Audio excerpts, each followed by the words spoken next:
Thank you for tuning in to the Fintech Australia Podcast, sponsored by Vanta. Today's episode explores the evolution of Australia's payments landscape with Marco Lamantia, Executive Director at Square Australia, Ben Zill, Co-founder and CEO of Waave, hosted by David Adams, Senior Business Journalist at SmartCompany. Before we get into today's episode, we are weeks away from Intersect and tickets are selling fast. As many of you know, Intersect is Australia's largest fintech conference. It brings together fintechs, investors, financial services, policymakers, regulators, government, international delegates, and more. For our 10th anniversary this year, we're expanding on Intersect to bring you Fintech Week Australia. A week full of events, thought leadership, and the opportunity to network with the industry. To grab your tickets before they sell out, head to intersectfestival.com or fintechweekaustralia.com. Hello and welcome to this Fintech Australia podcast. My name's David Adams. I'm a senior business journalist at SmartCompany, and I'm joined today by two really impressive figures in the fintech space. I'm joined by Marco Lamantia, who's the Executive Director Australia at Square, and Ben Zill, the co-founder and CEO at Waave. We're gathered here today at a really fascinating time in the payment sector in Australia. As we're recording this, the Reserve Bank of Australia is looking into merchant fees and surcharging for payments acceptance. There's a lot of moving parts going around at the moment. A lot of proposals on the table for what the future of payments in Australia could look like. So it's really great to be able to sit down with both of you to have a chat about the payment sector in Australia, how we got here, and take a look to the future.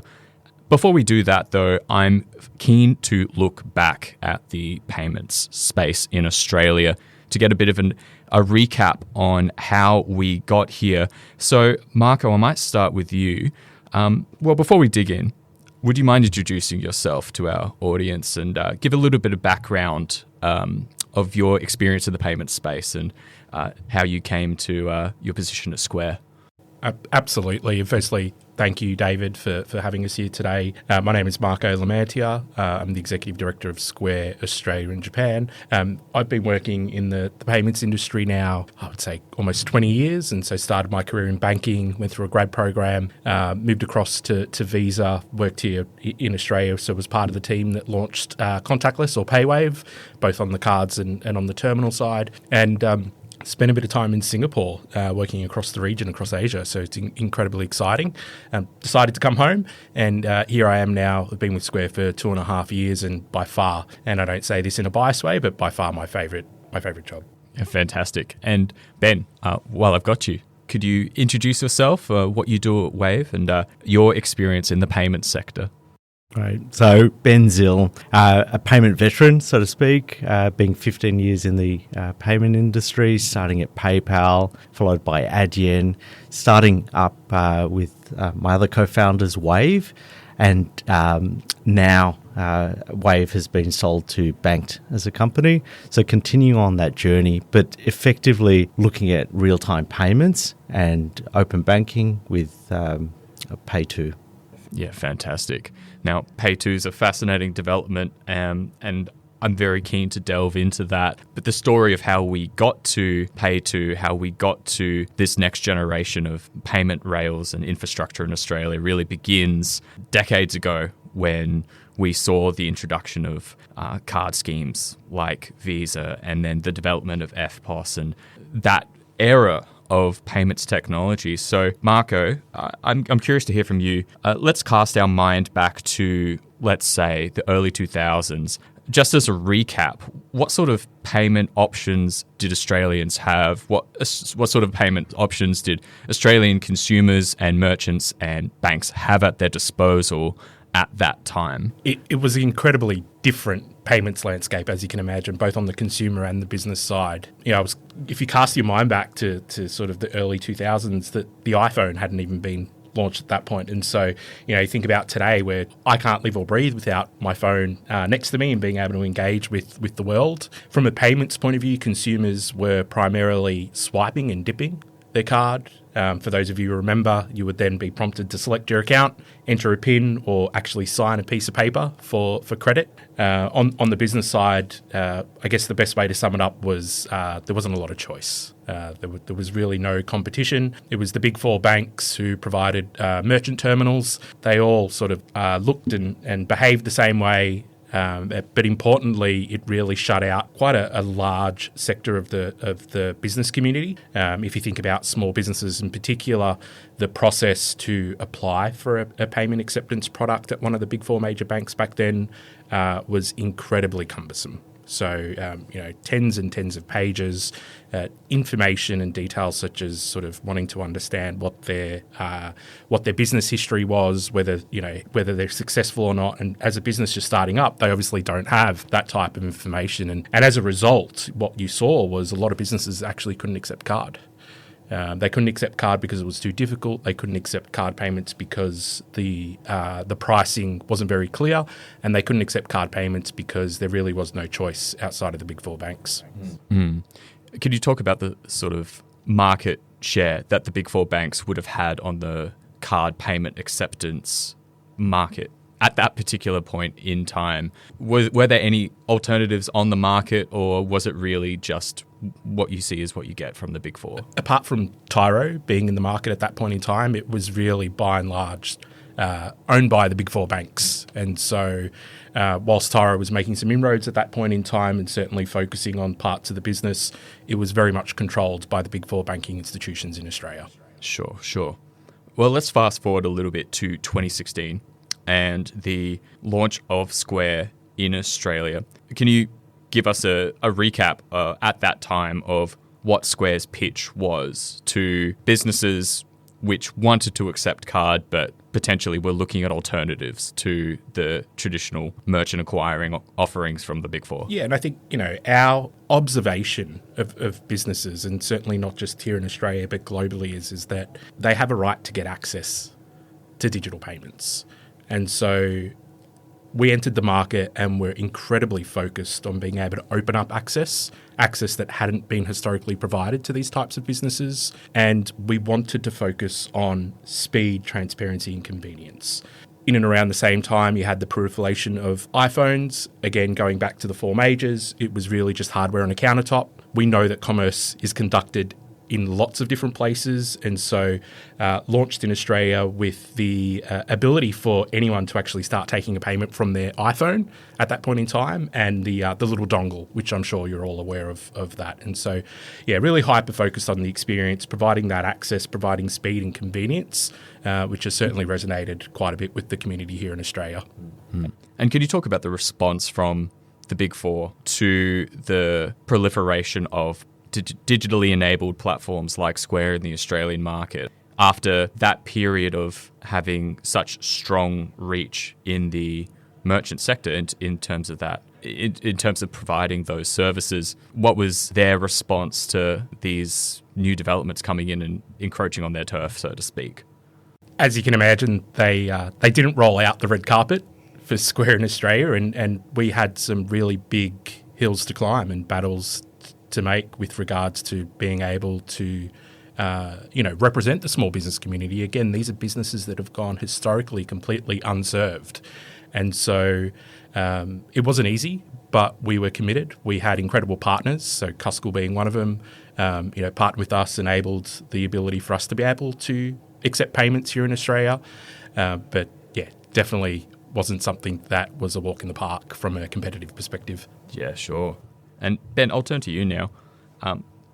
Before Waave, we know you had this experience at PayPal and Adyen. Can you talk a little bit about your experience watching Australia and Australian consumers change their relationship to digital payments and card payments? I mean, obviously, they're working at PayPal and that sort of digital payment innovation coming in really ushered in an era of people becoming more comfortable sharing payment information online. But how did you see that roll out in Australia and Australians become more comfortable with things beyond just using a check, using cash, and actually adopting a more advanced payments technology? You could put it as over the past 15 years, we've gone from being very comfortable to carry cash in our wallets with a card because we knew that not everywhere would have that card acceptance to now everywhere accepts cards. In fact, you're seeing places that don't accept cash. Overcoming the issues of speed and security as well was a big one. PayPal did that by having an easy way to check out online with the safety and security of their network. When you look at in-store today and accepting payments, the story rings true again that you want to be able to either tap your mobile phone or tap your card, but you want it to be secure in a payment form and be convenient for you as well. So we've seen a rapid adoption given the decline in cash acceptance and now new payment methods, so wallets and the way that we're being conditioned now to even make an order at our fast food stores. We're no longer going up to the counter and handing over cash, but it would be rather that payment experience is either I'm ordering ahead on my app and making payment from the app itself, or I'm going to a kiosk.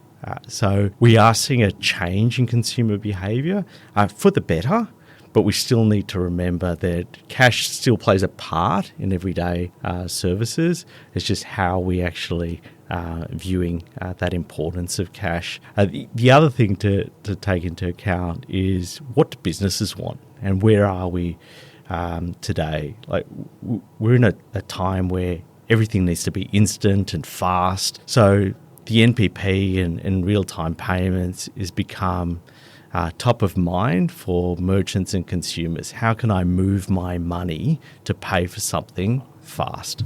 Well, you touched on something there about the need and desire to move money very quickly and securely, but I'm curious to hear from you why you think Australia was such a strong adopter of those forms of payment.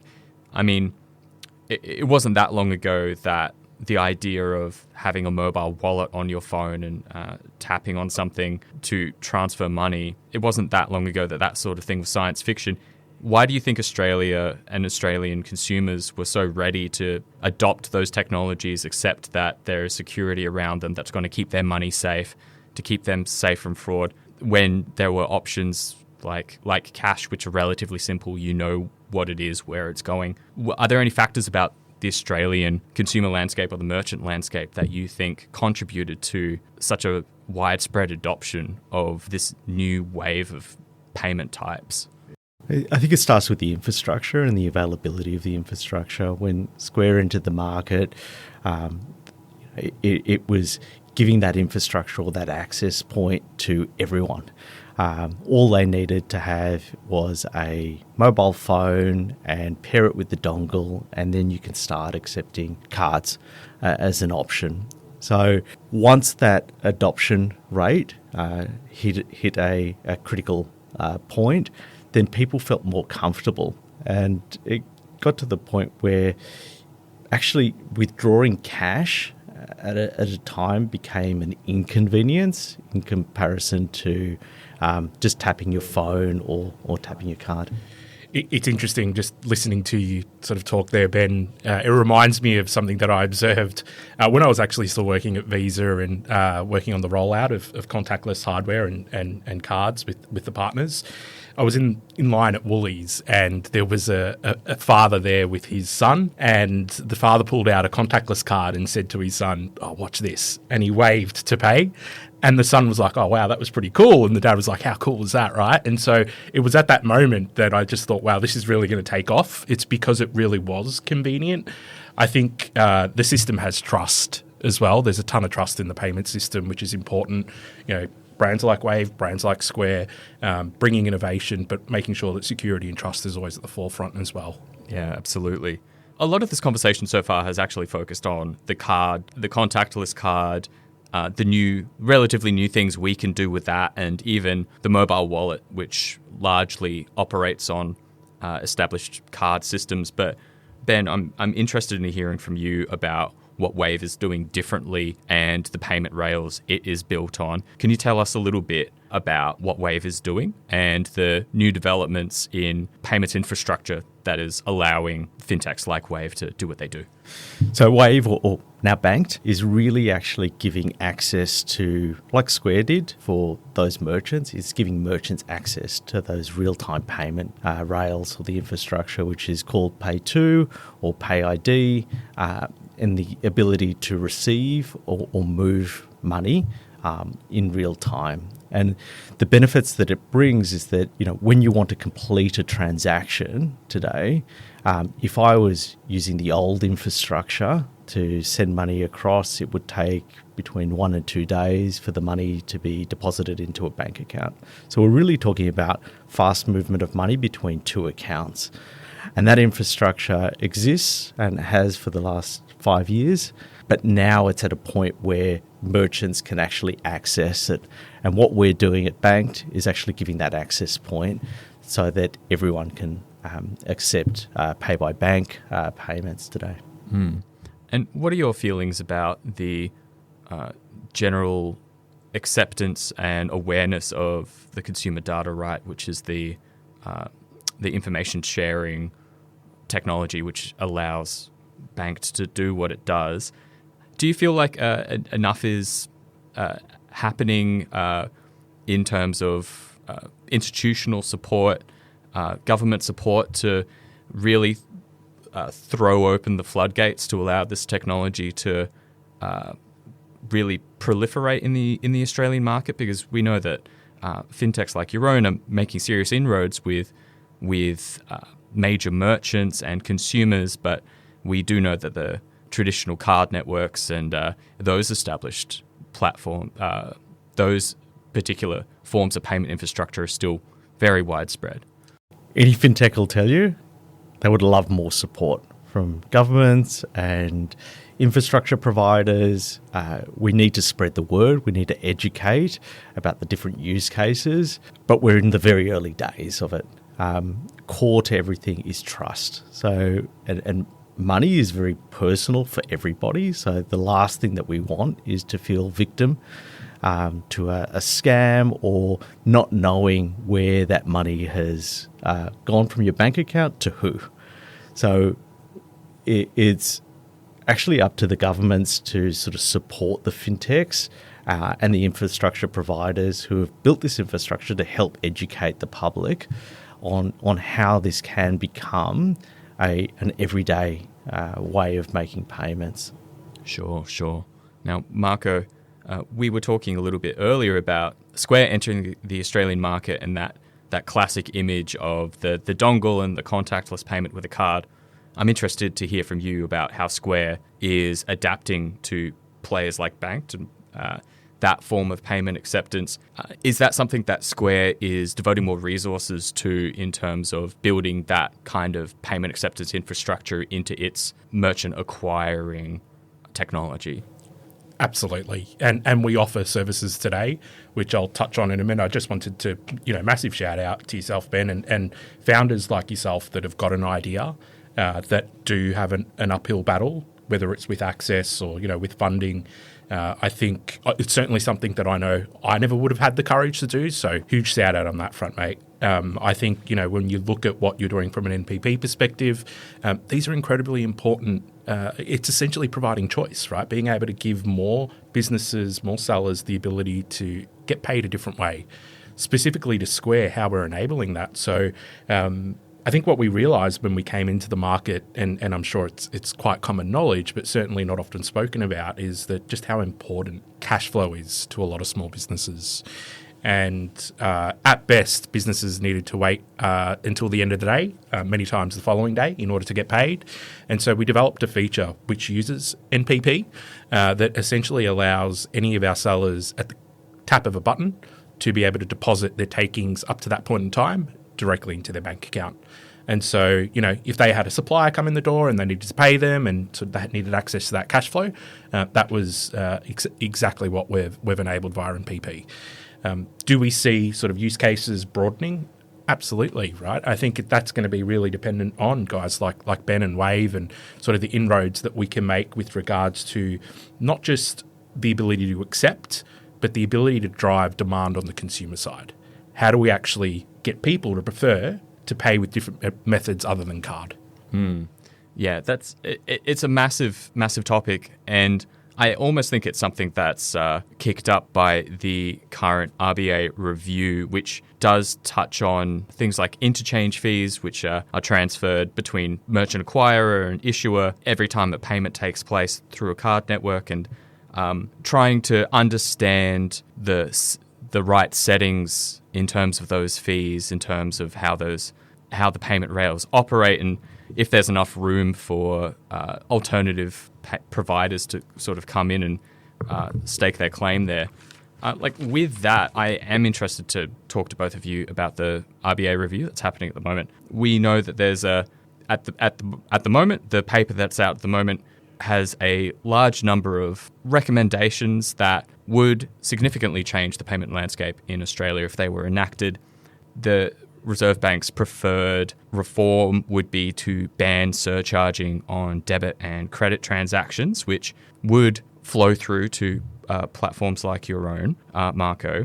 It says surcharging's not acting as intended. It's not sending the right price signals. At the same time, it's talking about introducing interchange caps to address some of those fees and to make sure that merchants aren't lumped with the cost of payments acceptance and have to fully swallow that themselves. So given the state of play that we have at the moment with the RBA and the most recent statement that it has put out, Marco, I'm curious to hear what is Square's take. If you could give me a broad-scale take of what the RBA's preferred reform would mean for Square and other platforms like Square. We're supportive of the RBA's agenda to lower the cost of payments in Australia. And so anything that results in a lower cost for a small business to take a payment, we're certainly supportive. It's important to also, though, be aware that there is a subset of the small business community, albeit small, it's circa 10%, according to the RBA paper, that are surcharging, that won't have the ability to do so in the future. And we're not talking about multinational corporates here. We're talking about small businesses who have been doing it really tough, cost of living, inflation. And so I think it's really important we don't lose sight of the small business in this. However, from a surcharging perspective, when you think about what is the cleanest and most appropriate approach to remove it from the ecosystem, it's certainly a full ban. Sure. And when we talk about that 10% of small businesses, how does Square think about supporting them should a surcharge ban actually take effect? What do you think could be the right settings to ensure that small businesses still have access to this new recent wave of payments technology at a reasonable price that doesn't price them out of the market and reduce the options that they have? It's exactly the reason the RBA is at the same time proposing to lower interchange from a card issuance perspective. And therefore, what we're expecting to see is broadly, as surcharging is removed, there should be a cost reduction in the ability to take a payment because interchange has been reduced. And we're hoping to be able to work with our sellers to pass that on. Now, ultimately, it's still very early in the consultation period and no decisions have been finally made, but our intent is to be able to lower the cost of a small business to take a payment. I think secondary to that, and if you take a step back, and we sit with our sellers obviously regularly to understand what's important to them, and price is one aspect. And I know the conversation is generally always anchored in on price and really goes there quite quickly. However, businesses by and large are looking for partners that are going to help them run and grow their business, right? And so when you talk to entrepreneurs and small business owners, what they love about Square is, the hardware is iconic, the experience to get set up and take a payment is amazing, but it's all those different other services that we provide them and help them with in order to grow their business. We've got some customers of ours that have gone from one location out in Sydney and started with us and have gone out to 20 or 30 locations across the country. We've helped them move over and launch their product in the US as well. And so they're the types of things that businesses are really looking for, and certainly what excites me as part of working at Square. Sure. And can you give us a bit of a rundown on how much of the fee that a seller using Square pays to Square, how much of that is made up of interchange versus what Square would spend on fraud prevention and security and making sure that those back-end systems are up to scratch? What does that fee breakdown look like? For anyone that's ever worked in payments before and had to work through global card network billings, what they'll know is that it's incredibly complex to understand the cost of taking a payment from a card network. And so the interchange is one component. There are a whole heap of other fees that are levied on by the network in addition to the interchange. And there are also fees that are incurred for fraud protection, chargebacks. What we'll say is that we're always looking at how we can provide the best service to our sellers. We don't charge monthly fees. We don't provide contracts. The seller essentially has the hardware themselves. It's outright purchased by them. They can leave and choose whenever they want. But then importantly, whenever something does go wrong, we're there to support them. We don't charge them additional fees for chargebacks. And so I guess the answer to that question is quite nuanced, complex. There's a lot of costs associated to, as you can imagine, taking a payment. Our role is to make sure that we're giving the best service and the best product to our sellers at the best price. And one other element of the RBA proposal is to provide more transparency to sellers, to make it easier for them to understand or get a peek behind the curtain of those costs. What do you think is the right balance to providing that transparency to sellers while also giving them the simplicity that is inherent in the set percentage rate that a Square transaction incurs? What do you think is the right mix of giving the sellers information that they need to potentially have a bit more nuance to find out if the plan's right for them versus giving them something that's really simple and easy to use and easy to understand, even if it is... I'll let you take that one away. It needs to be balanced.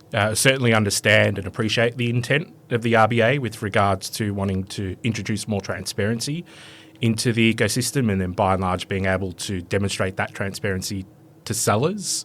It's important to note though that, again, sitting down with sellers and speaking to them, 85% of our seller base tells us they want simplicity.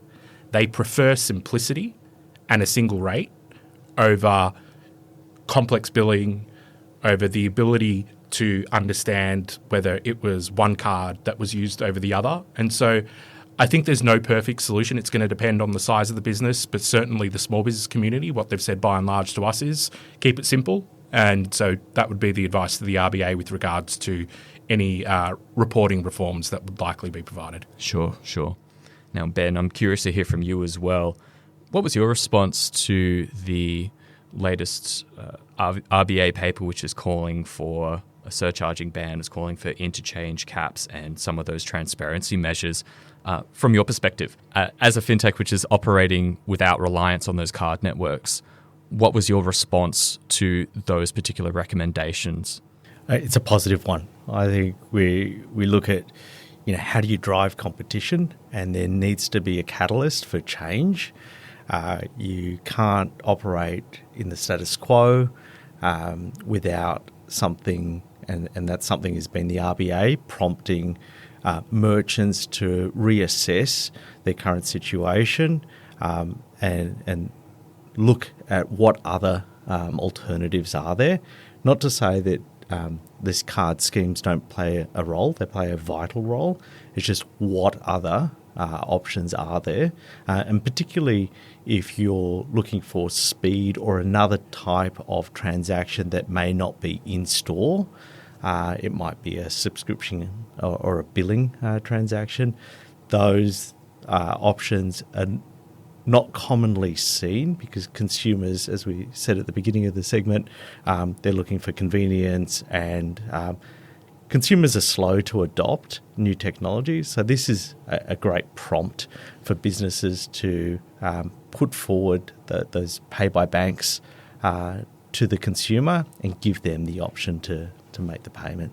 Given the recommendations of the RBA report, which is calling for a surcharging ban, what is your pitch to consumers and merchants who, A, might currently be subjected to those surcharges as a consumer, or B, who might soon lose the ability to pass on those costs to consumers? I'm curious to hear about how you market and pitch those technologies to those two sides of the equation. So it needs to be broken down. You look at the consumer side, that comfort and those consumer protections need to be developed further, and it needs to have the right use case. At the moment, I find convenience, speed. I've got the protections when I use my Apple Wallet to tap my card. So am I going to get a huge benefit from changing over to scanning a QR code? Probably not. There's probably going to be still that friction in the current day. But for a merchant, we've also got to develop the access points to that. You don't want to be implementing new systems to accept a fringe payment method at the same time. But given the options and costs, you might like to control. You brought up airline points and incentives. Loyalty is a big part of where that interchange actually goes to. So if we fast forward and we assume that the RBA recommendations are implemented, are those points going to be the same? And could that merchant have greater controls over implementing their own loyalty system at a lower cost? And that's where I think these newer technologies like Pay by Bank will get merchant adoption. Today, we're seeing some of the big retailers like Amazon adopt Pay2 as an alternative form of payment to cards. And that's getting a lot of great traction as well. But these are the very early days, and consumers do get to that point where they feel more comfortable using the technology, and that's where we'll see that uplift. So it'll be a case where we might see more merchants offer discounts to Pay by Bank users to entice repeat usage, and more in-house offerings to encourage use of that payment type compared to the loyalty points that, like a card provider. Absolutely. I mean, we're all looking at the same point of, how can we increase consumer conversion, and we want growth for businesses. Couldn't agree more, Ben. And I think we often overlook the fact that there has been innovation, certainly within the what I'd call consumer credit space. You just need to look at Afterpay and the success that that's had, and it's really anchored in around providing value to consumers. And so how have they taken something incredibly complex and made it simple so that as a consumer, I know when I buy something, it's essentially going to be split evenly over 4, and I know what my repayments are, and I don't need to be worrying about these complicated algorithms of trying to work out what the interest rate is. And so I think, to Ben's point, it's about providing that convenience. It's about making sure that there is value being added to not just the person who's paying, but also, importantly, the merchant. On the merchant side, that can come in various different shapes and sizes, but certainly I think if we lose sight of value, it's going to be really difficult to get people to transition away from their points earns. And you raised just then Afterpay, another major success story in the Australian fintech space. Today, how is the integration of Afterpay and Square operating for Australian merchants, obviously under the same block umbrella, but can you talk a little bit about the importance of Afterpay being built into that system, how it's built in, and what implications you can see for the broader fintech system of accepting more of those alternative payment types outside of the traditional credit card and FPOS systems? You're listening to the Fintech Australia Podcast. This season is sponsored by Vanta. Vanta is the leading trust management platform, helping fintech businesses get compliant fast for frameworks like CPS 234, SOC 2, ISO 27001, and more. Vanta's AI and automation power everything, from evidence collection and continuous monitoring to security reviews and vendor risk, whether you're starting up or scaling. Not many people may be aware that any seller that starts up with Square and purchases one of our hardware devices has got the ability to take an Afterpay payment on day one. And so from an integration perspective, that's been the initial focus, which is really making sure that we can provide that value that Afterpay has been driving in the Australian market and in other markets for merchants. How do we actually provide that to the Square small business community?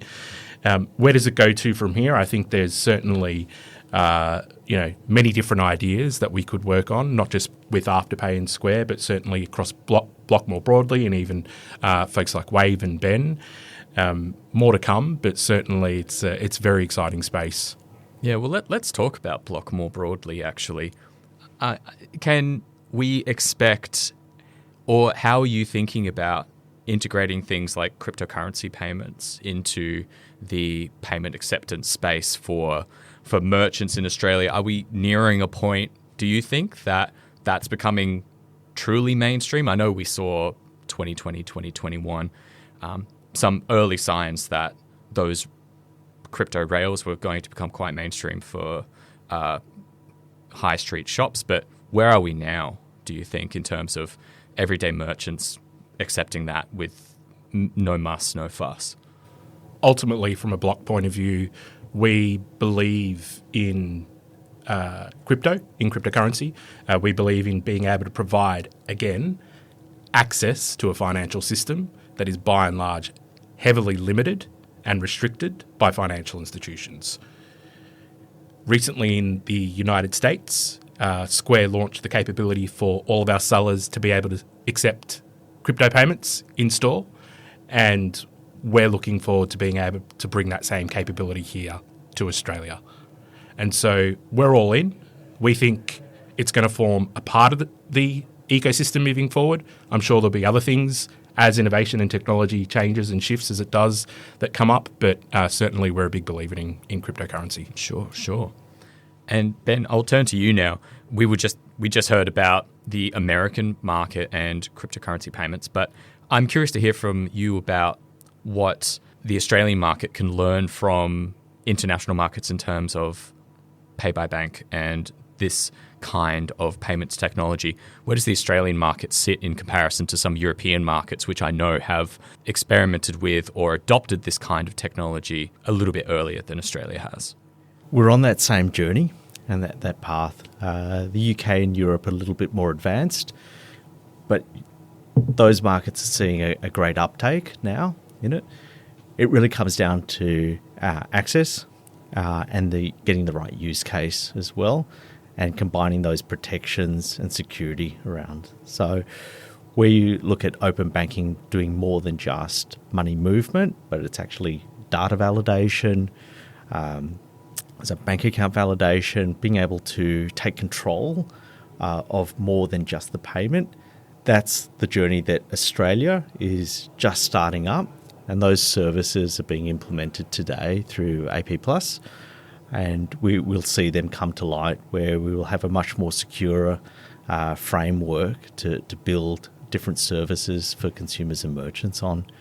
The US, probably more heavily on the data side rather than their real-time payment rails have come to market.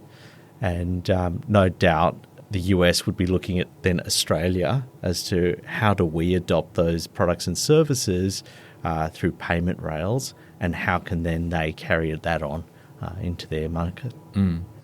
I know that Square and other payment services in that realm are building back-end technology to help things like hospitality restaurants understand their stock levels, and there's more technology there to touch on things like payroll and accounting, and that's a really developing space. For you and the pay-by-bank sector, what sort of technologies and integrations with that data would you like to see, and do you think are possible? So if I'm a consumer using this technology, how blue sky thinking will I be able to use that to delve into my bank data to get next level insights about my spending habits, or where I could cut back? What implementations haven't we touched on yet that you think could be quite powerful to take that form of payments technology to that next level of usefulness? Yeah, ubiquity is a word that sort of comes to mind. Consistency across the different experiences. We're still very early on.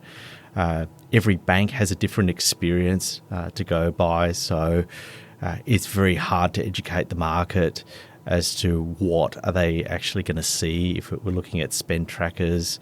The data needs to be properly presented in a way. But I look to even the merchant services that can be offered through Square. I mean, they're important when you talk about payroll and having able to have that ability for an employee to receive their money faster, because there's an instant payout, which means that they could pay for something straight away rather than waiting. So there's a convenience aspect to it, but the data does help create for a better security, authentication layer that stops the fraudsters. Now, looking to the future, what sort of settings do you think, in terms of policy, regulation, or easing of regulation, would allow the next generation of fintech development and innovation in Australia? What do you think are the key issues that need to change or need to be reinforced to allow consumers, allow businesses to get more choice, more efficiency? I'm keen to hear what you think is the correct way to go about allowing the next wave of innovation to come through in Australia. Regulation's a good thing. It provides guidelines by which fintechs can operate and have those consumer controls in place so that there's a comfort level. I think that the support from governments and larger fintechs is critical. A startup in the fintech sector cannot do it alone. There's a lot of regulation that needs to go through, and rightly so, because you're protecting money.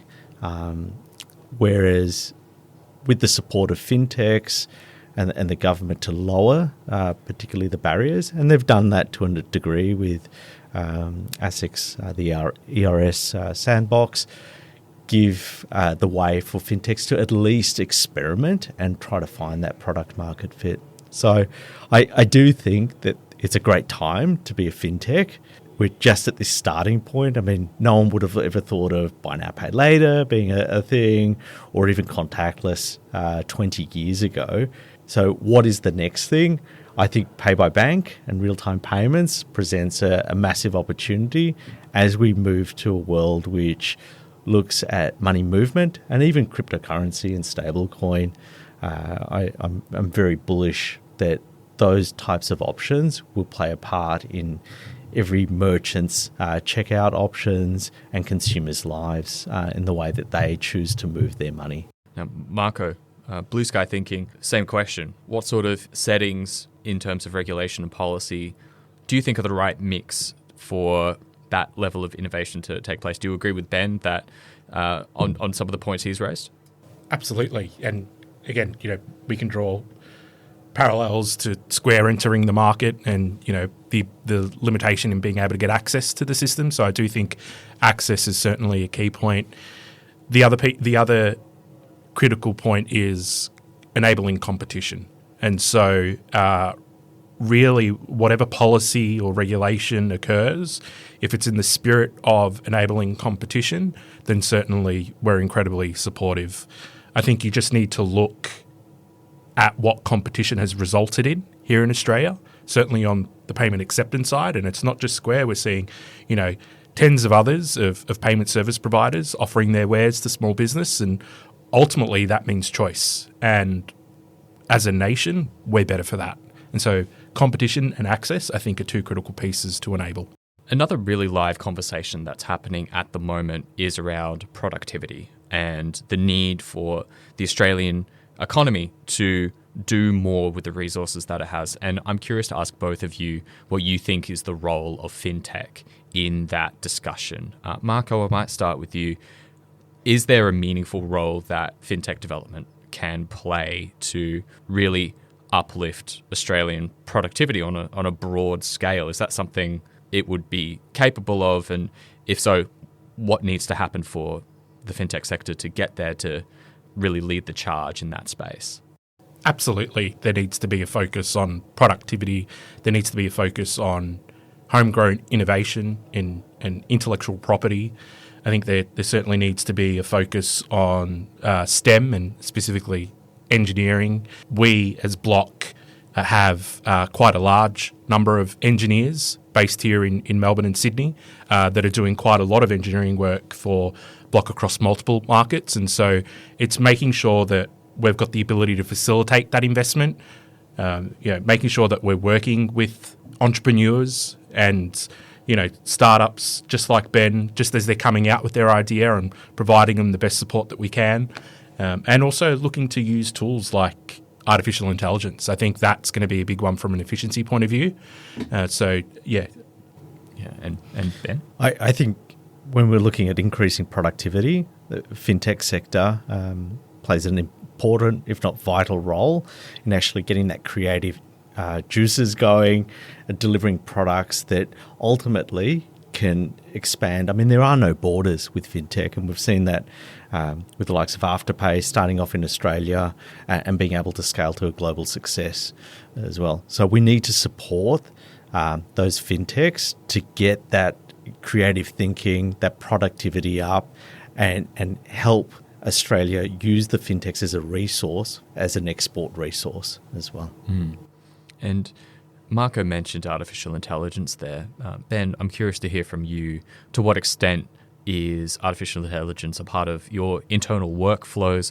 How do you think about incorporating it in internally or in your product?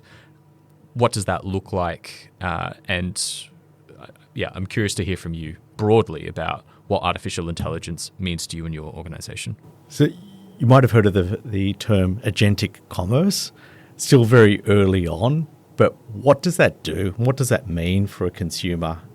As long as the protections are there and the authentication for that consumer to identify themselves and allow for the payment, that could be incredible when you look at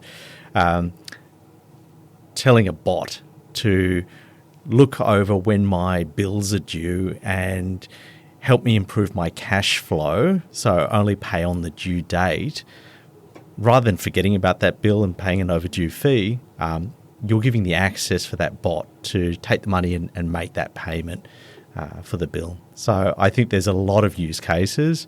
AI, agentic commerce is also very early on, but when you look at the crystal ball, I think it'll be part of all new infrastructure and fintechs going forward. And Marco, I know that artificial intelligence has played a role in Square's product suite for quite some time, but I'm curious to hear from you about how you think about it in your personal workflows and within your teams.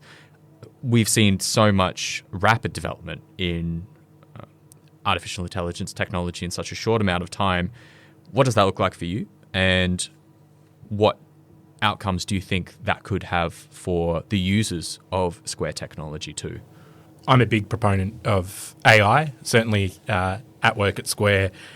I use it daily. A lot of the team does. Actually, I think all of the team really use it daily. And what we're seeing is just people engaging with the tool differently as time goes on.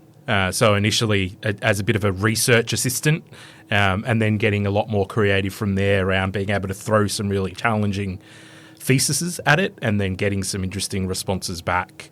From a seller perspective, one of the benefits that we have is that we design and manufacture our own hardware.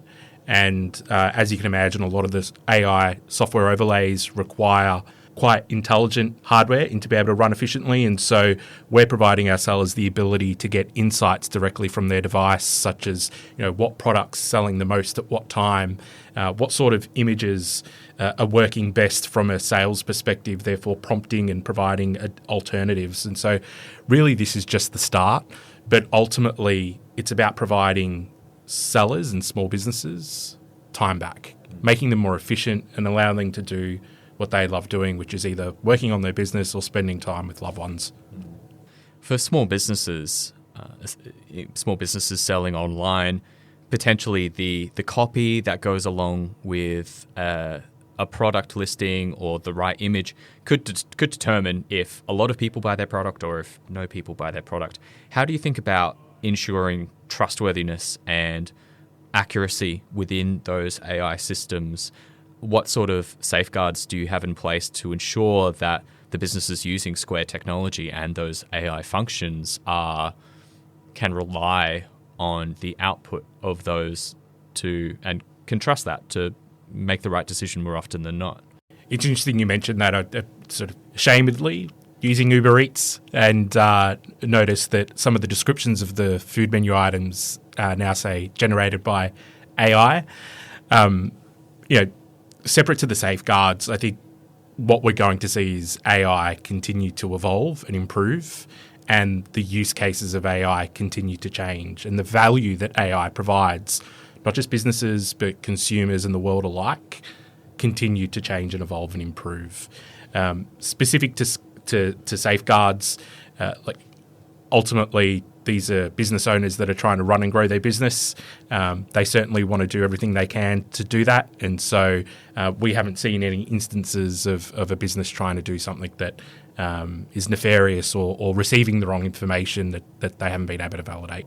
And Ben, you brought up agentic AI. I've heard from some other senior folks in the fintech space that agentic AI is right around the corner. How would you think about ensuring trust and getting the message across that this technology is going to operate within the confines of its operators? It's not going to just go on a tangent and, order things it shouldn't, forget to pay bills that it should. How do you think about ensuring that trust? Granted, it's very early days, but I'm keen to gauge your level of optimism in those systems performing as advocates say that they will. So ensuring that the appropriate restrictions and controls are in place from the get-go. You can't just open the floodgates and let that bot do all your shopping and buy you a whole lot of things that you had no idea you wanted or you didn't order. So making sure that there's those gates, and at the beginning it won't offer a lot more convenience, but it will inform you and it'll get your permission.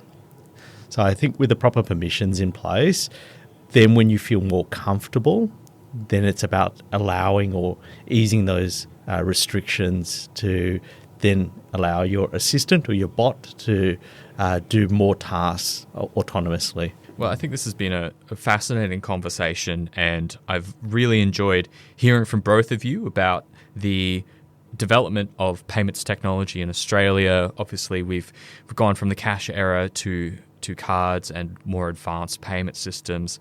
Just before I let both of you go, I am curious to hear from both of you, looking once more into that crystal ball, what other major developments you think could be around the corner in payments technology in Australia? I know we've talked about AI, we've talked about agentic commerce, but are there any other areas that you're looking at that you think are particularly viable to really kickstart that next level of innovation and choice and opportunity for consumers and merchants in Australia? I think Marco brought it up, and to your point about productivity, it's actually speaking to merchants and consumers and learning what would make their lives easier and more productive. I really come back to, you need to have the infrastructure in place. I do see that things are moving to more a real-time pace, so making sure that you've got your pay by banks on the agenda as something to implement, but also not being afraid of listening to and implementing a form of agentic commerce. I think the opportunities are endless, and the ideas certainly can be endless. What we do know is that it's going to be driven by demand and convenience and safety and security, and certainly we will look to understand, and we continue to look to understand how people want to pay, and certainly how businesses want to get paid. I don't have any sort of crystal ball ideas, but what I will say is I think it's an incredibly exciting future. It certainly excites me, and maybe I'm a little bit boring, but I think it's an awesome industry, and it's great to be here today and being able to talk about some really important topics, not just for the small business community, but consumers in Australia alike. Well, we've seen a rapid evolution of fintech in Australia we've seen a massive development of new payment systems and payment rails, and obviously there's still so much more adoption left to take place. It'll be a fascinating few years in the space, and I'm sure we'll speak again soon when those developments come down the pipeline. For now, though, I would like to take the time to say thank you to both of you for joining me today, and to all listening, thank you for joining us.